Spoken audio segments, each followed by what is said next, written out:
Will be all set. There we go. Can you see my screen okay? Yeah. Okay, perfect. So thanks for coming to me. So I hope I can answer all your questions and give you some better information about the CMA exam, as well as careers in accounting, more on the managerial side, as well as the IMA and what the IMA can offer as well. So just a little bit about myself. I'm a CMA as well as a CSCA, and what CSCA is certified in strategy and competitive analysis.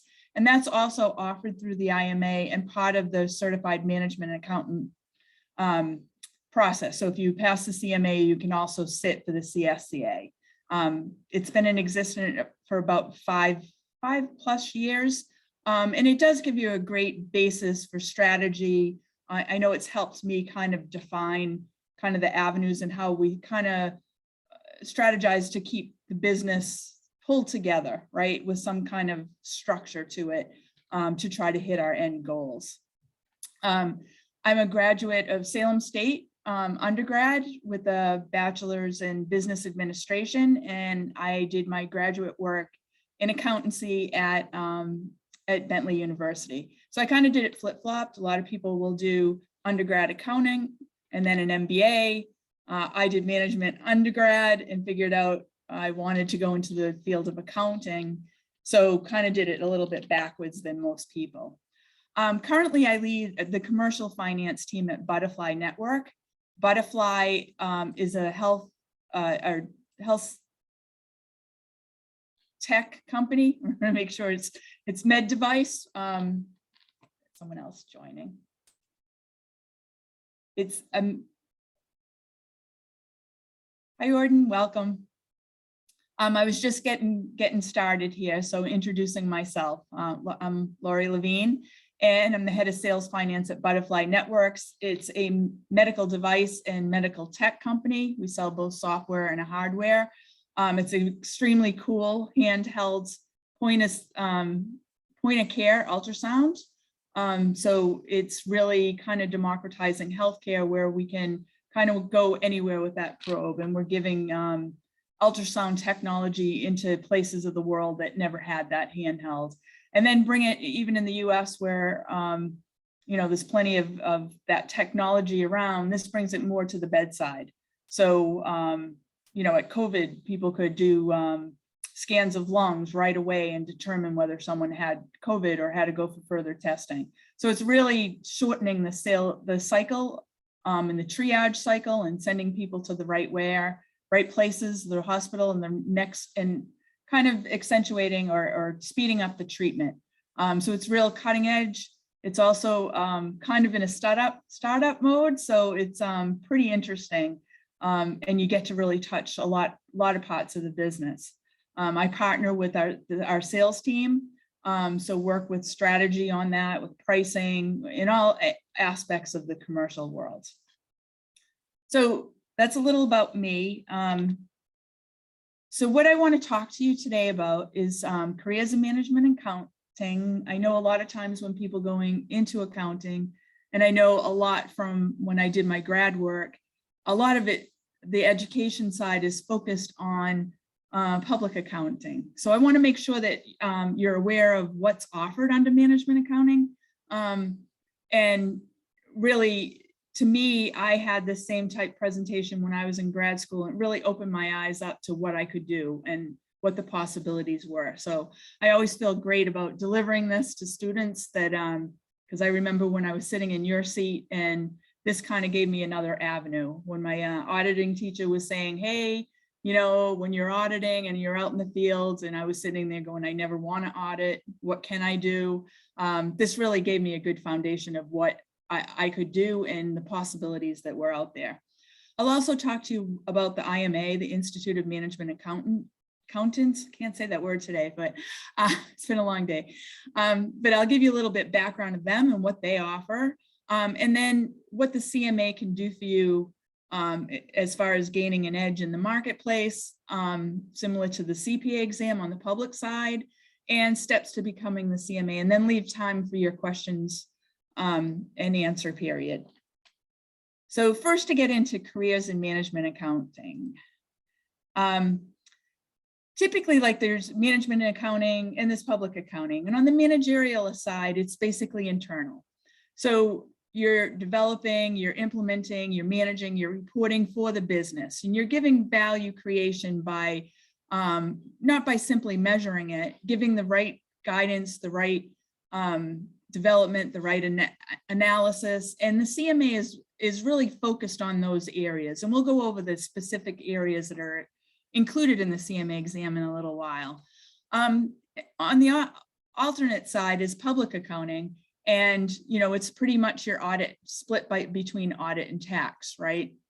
And public accountants are also focused on compliance, right? As is managerial accounting as well, but they're very, very focused on, you know, attestation of financial statements, making sure, you know, SOX reporting, your SOX controls are in place, as well as tax guidance as well. And there is, you know, just not to exclude it, a lot of public accounting offer consulting as well.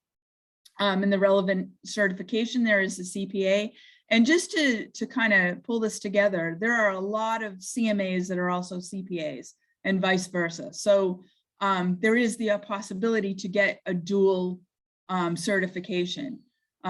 Typically with, you know, the CPA, you usually, most people would take that right out of school and go into the CPA, you know, or public accounting field. And I'll show you a slide a little bit longer. Most accountants don't stay in the public accounting field and they end up in a managerial position, but with that background in public accounting, that's always really beneficial to individual businesses. So what positions are there that are related to managerial? Some of them are listed here. You have your VP of finance, you have your CFO, your finance manager and controller. You know, where a VP of finance will support business management and strategic development and provide, you know, controller will provide accurate information for better decisions. They'll also be involved in executing budgeting and forecasting. They're responsible again for internal controls. They plan for the long term, and they're a trusted advisor to business advisors. As I said before, I am the business partner for our sales organization. So anything pricing related, organizational structure related, more than just the numbers, right? And more than reporting on the numbers, but getting ahead of it and providing information for strategy going forward. You know, how we're going to improve. We go through forecasting cycles. We look for trends. We look for opportunities. We look for, you know, not only just accurate reporting and reporting to the street, but looking forward to how can we project better forecast? How can we look at trends and decipher those into, you know, other product lines, et cetera, et cetera. So there's a lot of, you know, business background, business acumen you gain. It's not just, you know, finance people talking to finance people. You're really embedded in the business and helping drive the success of the business. And again, there, you see management accountants not only in private institutions, but they could be in government organizations. And in private firms, they could be multinational corporations or not-for-profit, as well as academic institutions as well. So it really does open the door to so many opportunities, right? First of all, it's definitely a great occupation to go into and a great career. Every business has financial people that support it, either internally or externally. And the market is extremely hot, and it's looking like it will stay that way for quite some time. And there's just different avenues that you can do with the management accounting background, right? So you don't have to stay within like a certain area, like a cost accountant would be very, very focused on the manufacturing side of the house, but then you could also flip to sales and be more involved in pricing and strategy there. or you can support the R&D as far as project management and costing and things there, as well as, you know, external reporting to the street and investment, working directly with shareholders as far as sharing the business background of the team. So there are so many avenues and so many different areas within the business that you can support as well. So as I said before, a lot of you know, people who kind of get that dual certification may start out in public accounting, but more than 75% of accounting and finance professionals in the US work inside organizations. And they're building quality financial practices into the organization, offering decision support, planning, and control over the organization's value creating operations. So even though, you know, you see a lot of people, you know, focusing on accounting, or they'll get a degree in accounting or focus on accounting and an MBA, and with a focus on public, 75% of all accounting and financial professionals end up working in industry or outside of public accounting. So I think I touched on this a little, the future of the profession. It's really changing. You know, accounting and managerial accounting used to be pretty focused on reporting and providing the results of the company. And we're really kind of on the beginning part, on the strategy part. And there's a lot of things that are disrupting it, right? New technologies, data analytics. If you have an accounting degree and an analytic, you know, background, that's very, very kind of wanted in the field right now. And I know more and more institutions are adding data analytics to their portfolio of course offerings or degree offerings. My son just graduated in 2020 with a dual degree in finance as well as data analytics, and it's really serving him well so far. So you know, all of those new technology, you know, financial people are used to working with numbers. So from a data standpoint, analyzing the data, cleaning the data, making sure you're getting the right insights, all of that is kind of in our wheelhouse as managerial accountants. And there's a lot of disruption in the accounting profession, right? We're, again, not only just reporting numbers, but we're asked to kind of help create that value and provide guidance. So, and again, as I spoke, we're kind of uniquely qualified to manage that change because we have that financial analysis background and kind of in our DNA. So just an idea, you know, kind of we talked about the different positions and the different industries, et cetera. These are places that you'll find managerial accounts. So you'll find them at Amazon, you'll find them at Citibank. I can add from my past experience, I worked at Siemens, I worked at Philips Healthcare, and now at Butterfly. So they're at every stage or in every institution. So there's a lot of opportunity and a lot of breadth of different type situations and different type of focus within the field. These are a couple of kind of bios on people that have got their CMA. This person, Diane, she's a CMA and she works at Cummins as a senior financial analyst.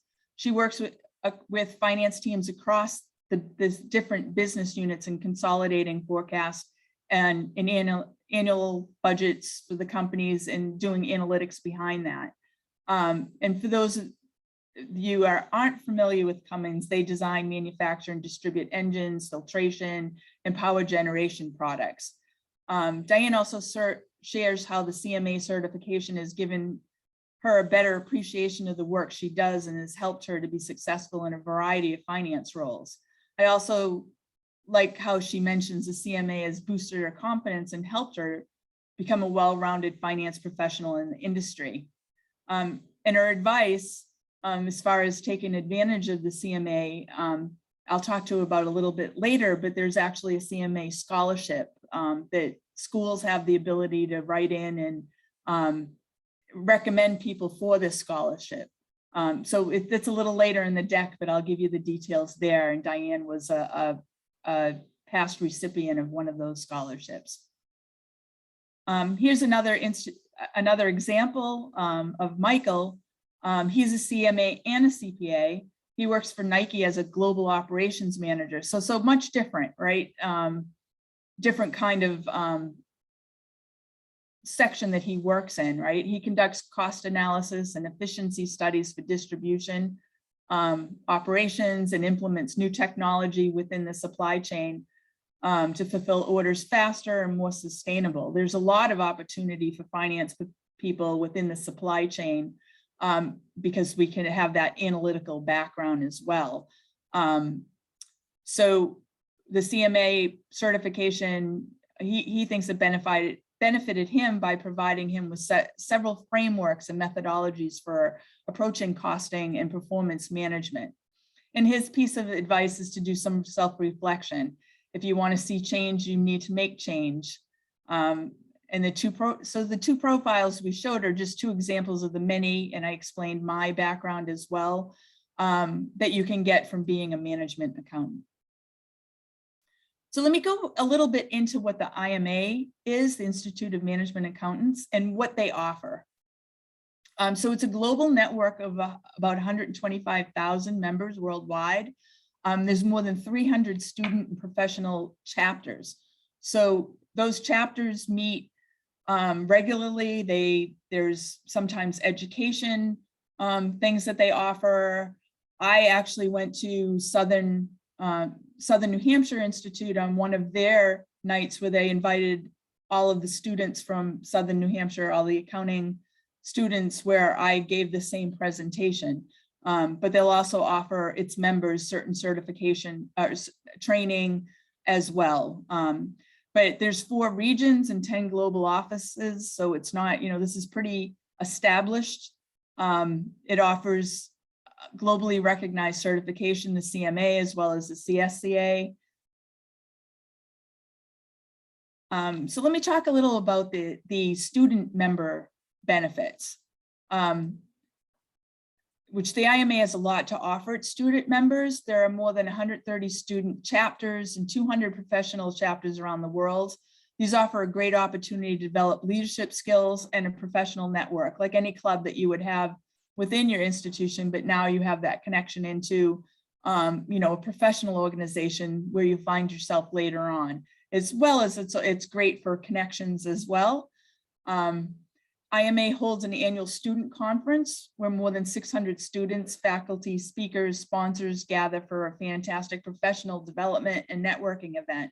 And this year, the event is planned to be held virtually on November 5th. I think this is an old slide, but usually it's November. So I'd look forward to that next year. And more than 30,000 is awarded each year in scholarships. And be sure to check out the IMA website for details about the various scholarships, their requirements and due dates. Our student case and manuscript competitions allow students to showcase their skills and knowledge, and IMA offers reduced membership and CMA related fees for students as well. This is an example for free IMA learning opportunities for students and academics. There's an IMA data analytics and visualization fundamental certificate. I actually took this. And then after this, I took one where the IMA was partnered with the University of Illinois and offered a more advanced one. And it also has other series, the RPA series, as well as for free for students. Now, once you become a CMA, there are CPE credits that you would have to earn each year.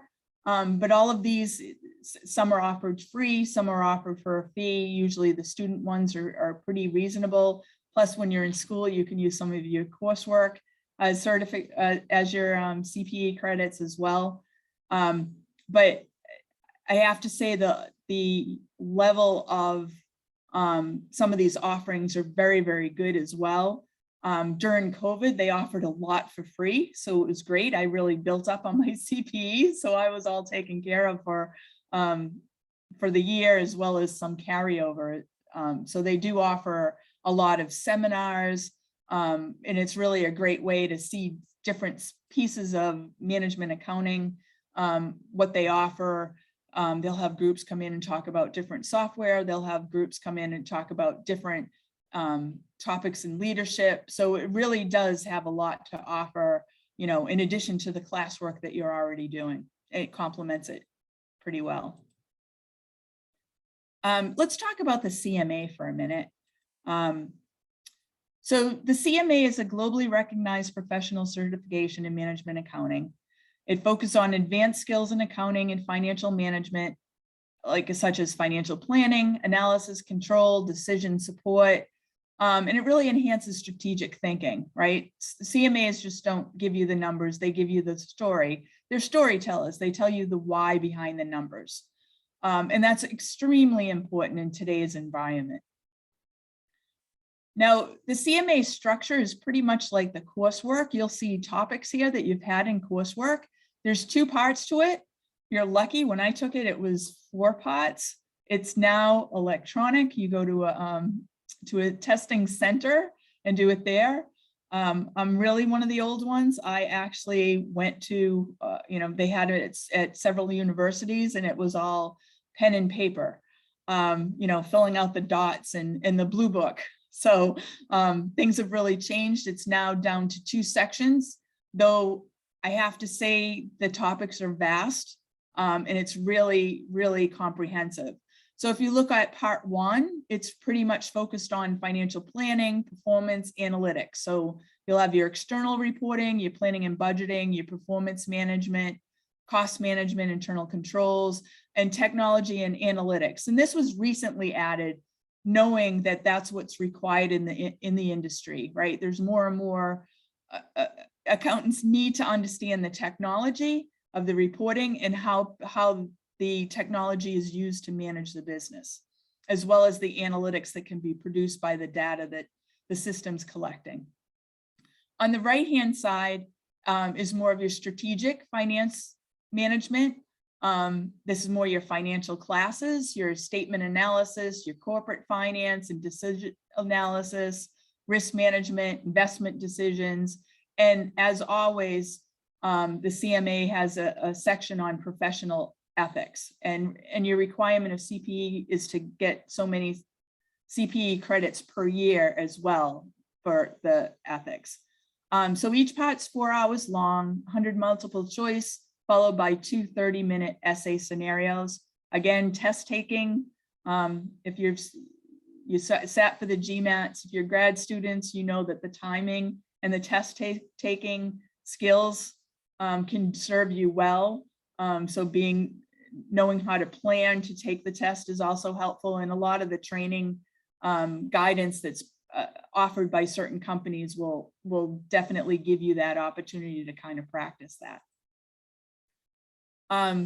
So just kind of give you a little bit of numbers here. 37% of CMAs in the ages of 20 to 29 could earn 37% more in compensation than non-CMAs. Now, that's not saying everyone's going to have 37% higher. That's saying that given the skills and the knowledge that they acquire as a result of the CMA, along with your hard work and excellent performance and strong ethics, it will help you to become a high achiever, and you'll be rewarded over time.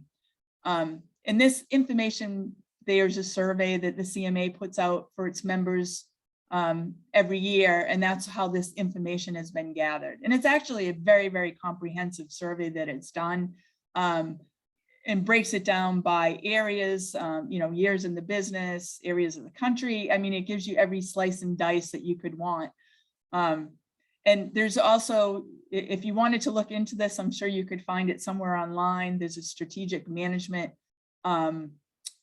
publication that's put out by the IMA on a quarterly basis. And within that, one of the editions in the year is related to that and has all that statistics and data within it. So if you're looking to see where the compensation curve goes and where you plan to work in the future, it's definitely worth kind of looking into that global survey. So the steps to becoming a CMA, you need to complete the 2 exams that we just spoke of. You do need a bachelor's degree from an accredited college or university in any major, though it helps to have had that coursework. 2 years of relevant work experience, and I can talk a little bit about that, and an active membership in the IMA. Now, you don't have to wait till you sit for the CMA or you've joined the CMA portion. You can at any time become a member of the IMA, even if you don't want to, sit for the CMA going forward. The exam is administered at hundreds of testing facilities worldwide. There's 3 exam testing windows offered each year: January and February, May and June, September and October. Candidates schedule exams at their own pace. So you can take part 1 and part 2. You can take them separate. You could take them together. You schedule them. You can take part 2 before part 1 if you feel that's stronger and you need more study time on the other. On average, candidates complete the program within 12 to 18 months.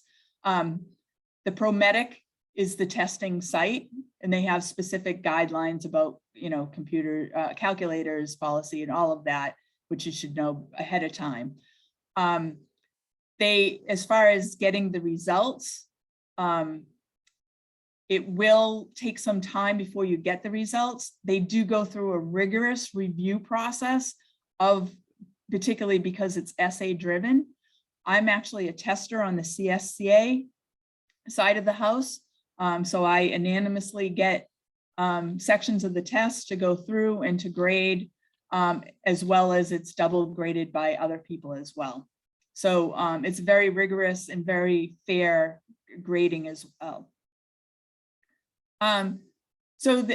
Look at the IMA website. It's imanet.org.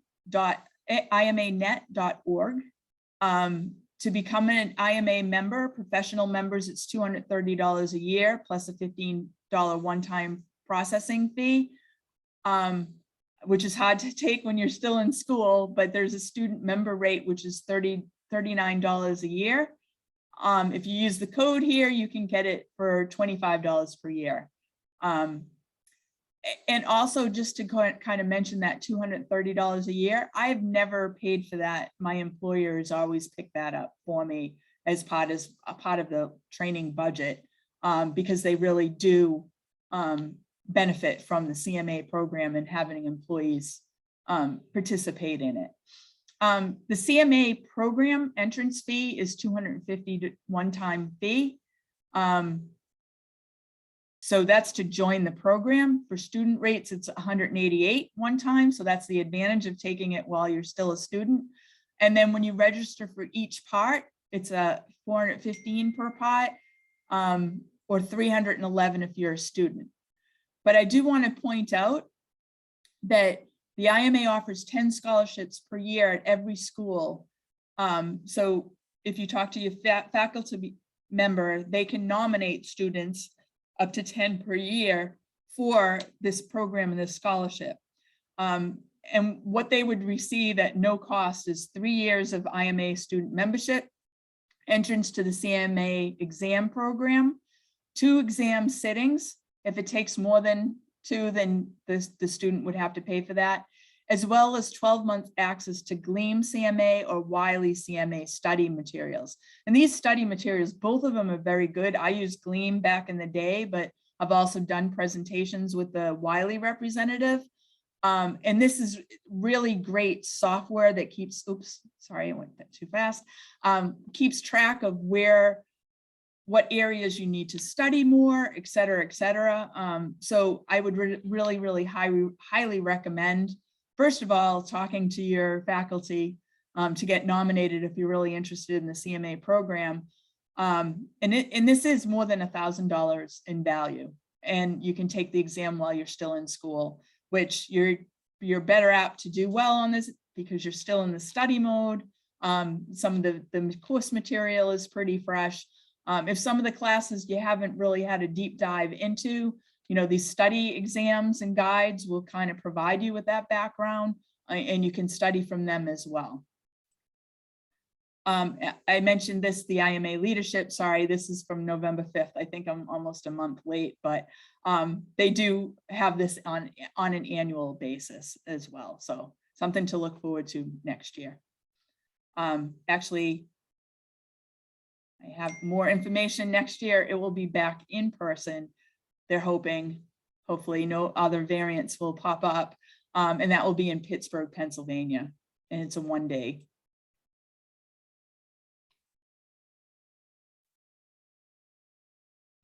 So I think I talked about this a little bit of why take the CMA exam now. You can have it before you graduate. You're used to studying. You're more efficient with your studies, and I can attest to that because when I took the CMA, I was right out of school. When I took the CSCA, it was a little bit harder. I'm kind of out of that study mode and efficiency of studying, as well as working full time. So that was a little hard. So, but the closer you can take it from graduation, the better off. And the IMA also offers the reduced rate that we just spoke of. So if this is looking like something you'd want to do, here's kind of like a CMA checklist. The first step is to join the IMA, again, $25 for the year. Talk to your professor about the CMA Scholarship.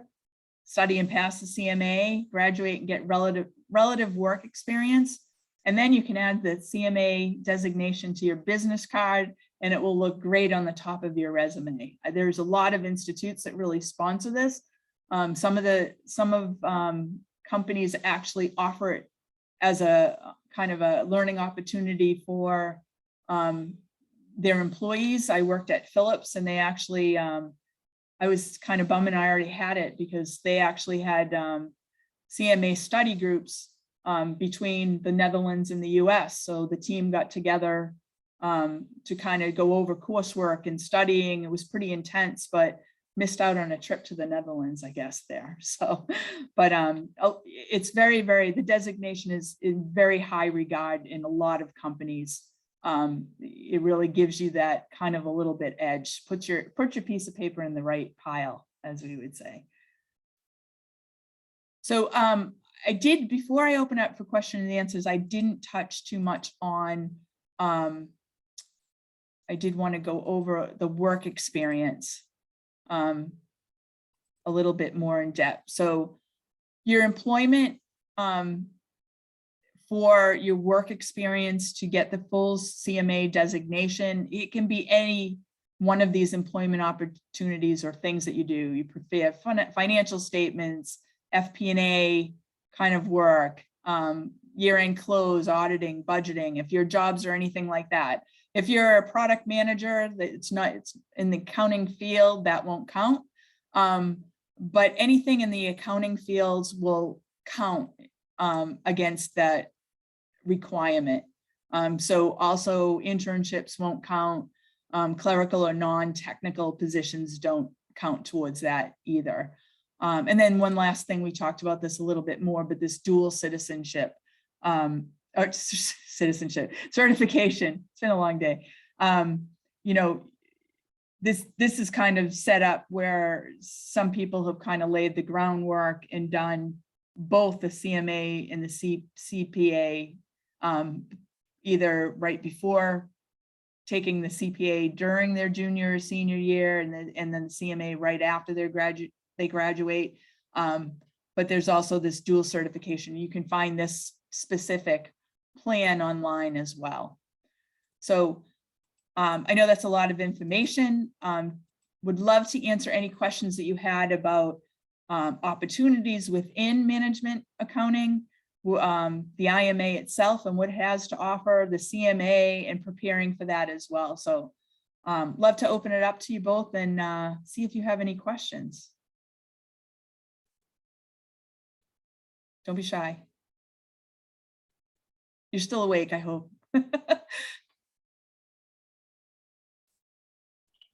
Thank you so much, Laurie. I do not have an accounting or a management background, so I definitely learned a lot. But I do think it's very important to learn ways to make your resume stand out. I think I've really benefited from it, right? Yeah. It does definitely make your resume stand out. There's also, belonging to a chapter, you also have that opportunity to network.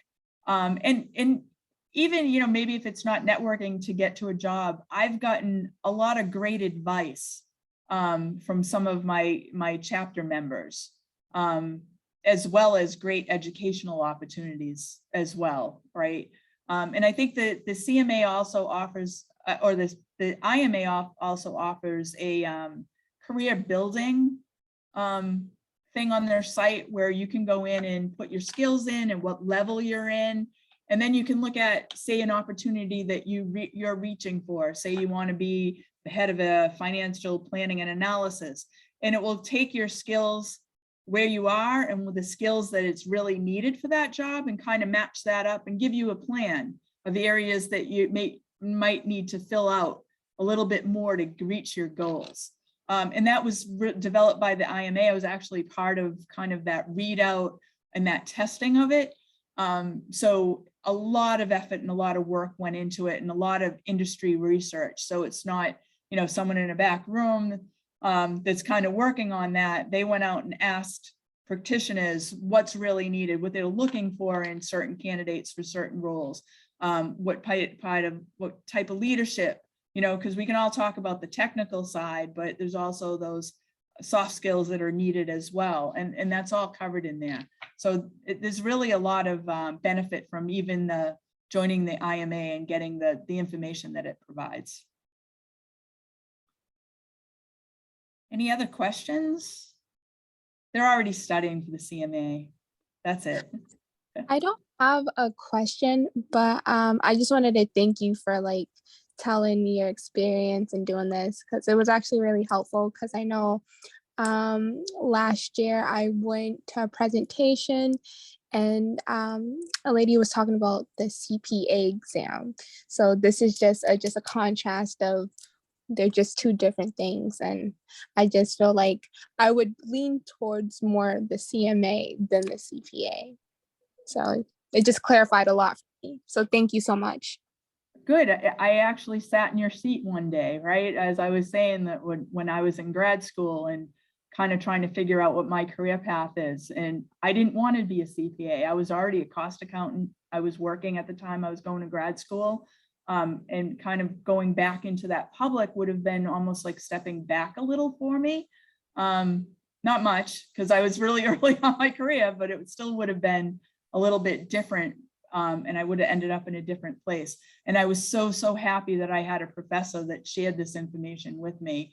And it really kind of opened up my eyes. So I hope it did the same for you. And just knowing how much opportunity there is within finance. And a lot of people, get that stigma of, oh my God, they're an accountant, right? Like that must be the most boring job in the world. But you're really an integral part of the business, making a lot of decisions and setting a lot of strategy. It's not like old school, how it used to be where you're in the back room calculating spreadsheets, right? It's different. It's really a different world than it used to be.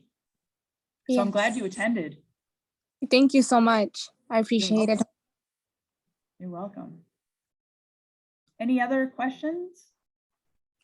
No, I would echo that message and thank you. This was extremely informative and really awesome just to hear you kind of think through when they were telling you you have to get a CPA or you got to take this direction in your career, and you're like, well, I'm not really into that. And knowing that there's still other avenues that one can pursue, it's really insightful to hear.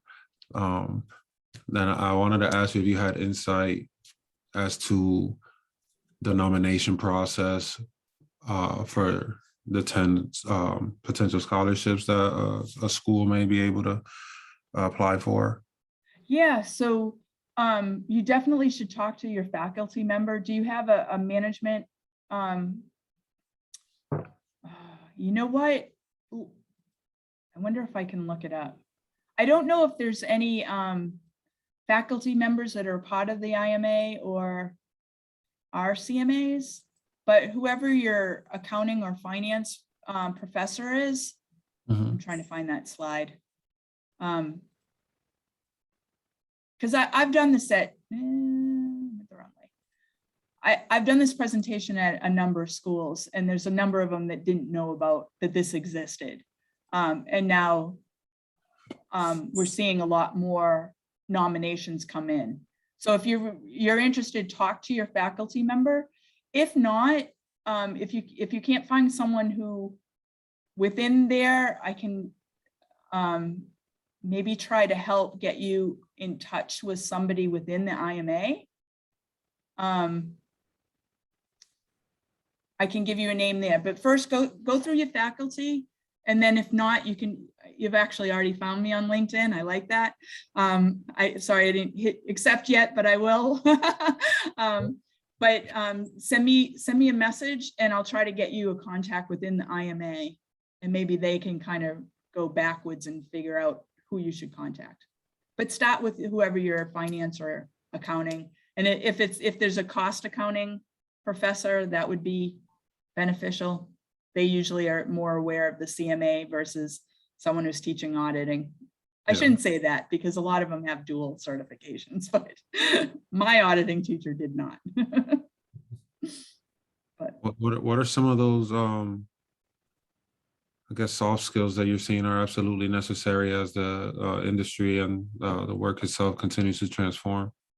Yeah, so you know what I would say is the biggest, I mean, maybe it's more of a trait, but intellectual curiosity, right?